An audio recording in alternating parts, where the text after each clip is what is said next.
Let me put this whole shift in one line. Sleep is moving from a product category to a skill any industry can offer. Or even simpler, sleep is moving from category to capability. Welcome to the weekly update of the Healthusiasm podcast. I'm Christophe, health innovation expert, author, and professional keynote speaker. And in these weekly updates, I pick a couple of very recent signals from around the world and unpack what it means for the future of health. And I do this with my AI friend Thalia Muses, the anagram of the word Healthusiasm and the embodied AI version of all the Healthusiasm intelligence. How are you doing, Thalia? Doing great, Christophe. I've been keeping an eye on those signals, and I have to say, they're getting more intriguing every week. So, what's first on our exploration menu today? Well, we will be talking about sleep and how sleep is waking up. Did you sleep well last night? I slept like a charm. No wearables judging me, I swear. But it's funny, right? Sleep used to be what we sacrificed for everything else. Now it's the VIP guest in every industry strategy. And that's exactly what we will be talking about. Now, let's picture a hotel room, but not a normal one. So you walk in, and the first thing that you notice is the lights. It's already low. It's warm. It's maybe even almost orange. And the room is cooler than you would expect. There's this faint, clean smell in the air. The bed has a mattress that quietly changes its own temperature through the night because it is following your body. And then in the morning, you don't get a breakfast menu. Well, maybe you do, but you mainly get your sleep data. How about that? I'd say that's not just a room, it's a self care command center. And honestly, who needs a mint on the pillow when your bed is basically a sleep scientist? This is health moving into your downtime, and I love it. Yeah, it's basically a sleep ecosystem, if you will. And this is exactly what it is, actually, because this is the sleep lab at Equinox hotels. And they've built it with the sleep scientist Matthew Walker. So you get a red light at night, an ice shower if you would want one, small rituals for the evening and in the morning. And the thing is, every single detail in that room is built for one outcome only. Not comfort, but sleep. And Equinox is not alone in this because, for example, Six Senses runs its own sleep program too. And there's many, many more luxury hotels that are doing the exact same thing. So here's the strategic part. The room is still what you book, but better sleep is what these hotels now promise. And once you notice that, you start seeing it everywhere. Exactly. It's like sleep just got promoted to the CEO of the guest experience. And once you see sleep as a brand promise, you realize this is healthusiasm at its finest. People aren't just handed sleep, they're given control over how they feel when they wake up. And it's just not us, Thalia, who are connecting these dots. It's also the Global Wellness Institute. Could you explain to the listener who is or what is the Global Wellness Institute? Absolutely. The Global Wellness Institute is like the think tank of all things wellness. They research and track wellness trends globally, from sleep tourism to mental wellness, and they highlight exactly how big these shifts are becoming. And they call sleep tourism one of the fastest growing parts of wellness because the numbers are really striking. Hotels that design for sleep see guests rate their sleep 34% better. So people that actually sleep in a room that is designed for sleep say that their sleep is 1/3 better. And it's actually super interesting and it's what people want because room with these kinds of wellness certificates, they charge almost 20% more. And people are happy to pay for it. And here what's kind of makes sense because all of this is because of one thing. If we don't sleep at home, if we sleep away from home, we sleep worse. So of course, this hotel industry is rushing to fix that. But they are not alone. Exactly. And that logic took off at 38,000 feet, too. Airlines are now in on the same game. It's no longer just how pleasant was the flight, it's how rested did you land. So, whether it's a hotel, a plane, or frankly, any business, the real measure now is do you feel better when you're done? And we've seen some signals in the past week. Take Singapore Airlines, named Best First Class this year. They now change the color of the cabin lights across the whole flight. Warm for boarding, cool for the day, dim for sleep. Also in private jets, Bombardier went the same direction. They build a lighting system that tied straight into the flight computer. So the cabin adjusts to your departure time, your arrival zone, your flight length, all to ease jet lag before you even land. So if we think about all of that and what it means, then what we can see is that the airline is treating your body, or at least your body clock, as seriously as it treats cabin pressure. So basically, your biology became part of the design of a plane. And Fiji Airways jumped in too. Just this June, they launched Flywell on long flights. Recovery wearables, light filtering glasses, even a sleep shot. Basically, your cabin is no longer just a seat. It's a cocoon delivering you in better shape. So yeah, biology is now a first-class passenger. Now look at the supplement world, because the same idea is landing on both sides of the planet at once as well. Again, very recent signals from the sleep industry. In China, a brand called Asunu launched sleep and energy patches. So instead of swallowing a pill, you wear them on your skin. One helps you with winding down at night, and the other gives you daytime energy, if you will. And all of this lands inside a well-being market that is worth trillions, with more than 800 million people who actually want these types of things. So this isn't a company pushing people, it's a company running to keep up with what people actually want. And it wasn't just in China, it's also in the United States that in recent weeks we saw a similar example from the supplement world. Exactly. In the US, Natrol, a supplement brand with decades of history, just launched a sleep and energy pairing too. But they didn't stop at bottles. They tied it all to the Calm app. So now it's not just a pill, it's stories, soundscapes, and a familiar face guiding you. That's the 24-hour well-being loop. Day and night, no matter the time zone. So indeed, the supplement company from the States actually partnered up with Calm, the meditation app, and they offer specific sleep stories and soundscapes that makes you sleep better. They called it the Back to Rest, Back to You campaign.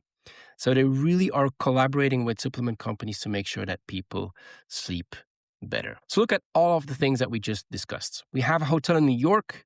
We have an airline over the Pacific. We have a patch in Shanghai. We have a supplement and an app in America. And all of these basically are different industries, different countries, different prices, and yet they all go into the same direction. And that is the signal that we are talking about today. Because sleep is escaping the categories that used to own sleep. So maybe let's name the shift.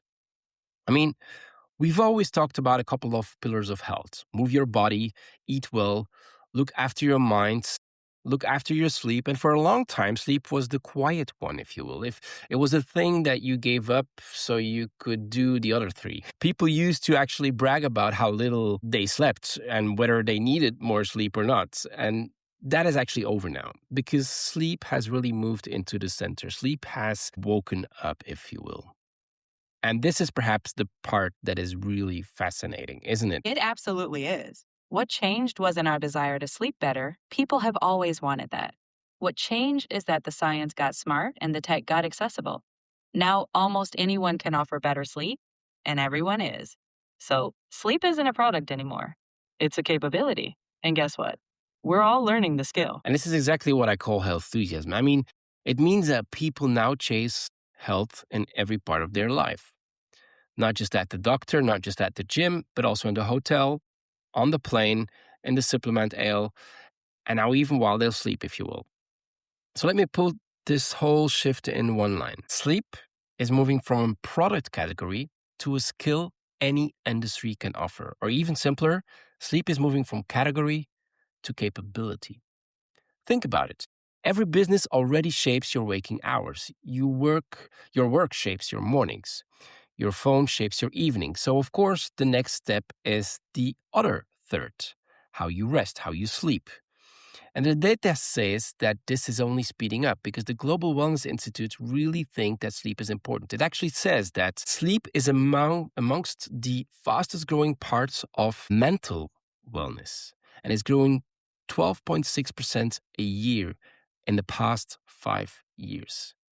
So that's not a trend, that's not a fad, that is a foundation. The impact that sleep has on how we feel. And this is one thing that we also see in some other signals that we've seen in the past month. Because in June, a UK mattress shop called Dreams did something a mattress shop normally doesn't do. Could you explain it to the listener, Thalia? Absolutely.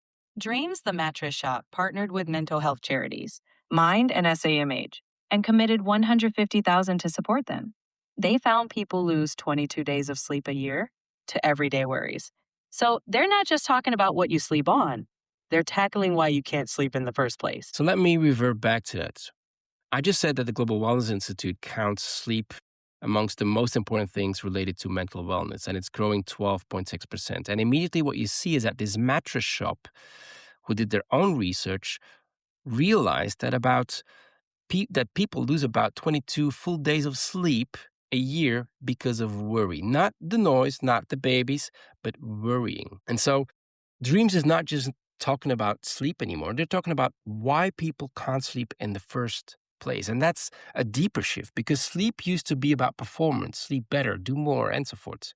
But now it's about how we feel. Someone may not say I'm struggling with my mental health, but they might easily say I'm not sleeping well. You know what I mean? So it's the same door, basically, but it's just an easier one to walk through. And to be clear, not every bad night is a mental health problem. Of course, let's be clear about that. But sleep has become an easy way in to talk about that. So, what does this all mean if you run a business, even one with nothing to do with health? Here's the game changer. Selling the object is old news. People aren't buying a mattress, a plane ticket, or a supplement. They're buying who they become after using it. It's the transformation economy.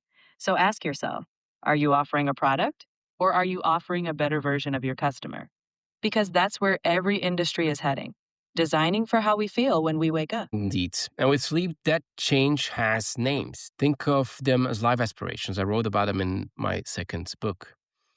For example, there's recovery, the feeling of healing overnight. But there's also vitality, waking up with real energy. There's also calmness, a mind that finally settles when you're in bed.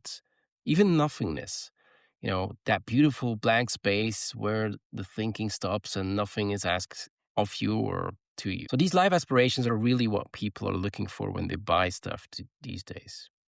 And so what these brands are really reaching for is not really a better mattress, but calmness. Not a better room, but recovery.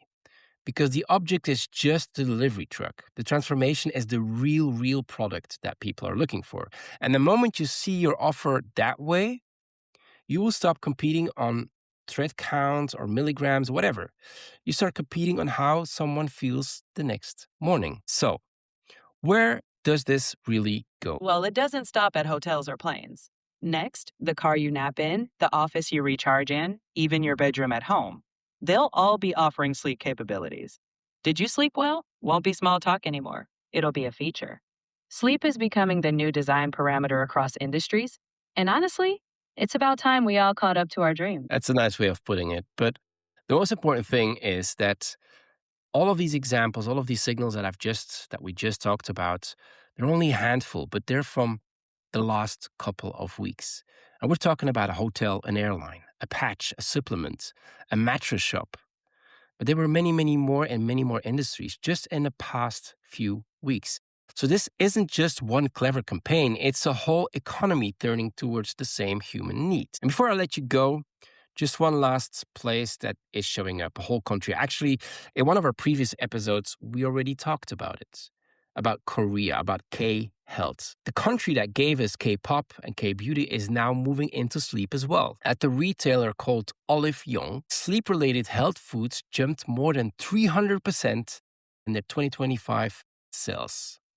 Melatonin was the most selling product. But I repeat that sleep-related health foods grew with 300% last year.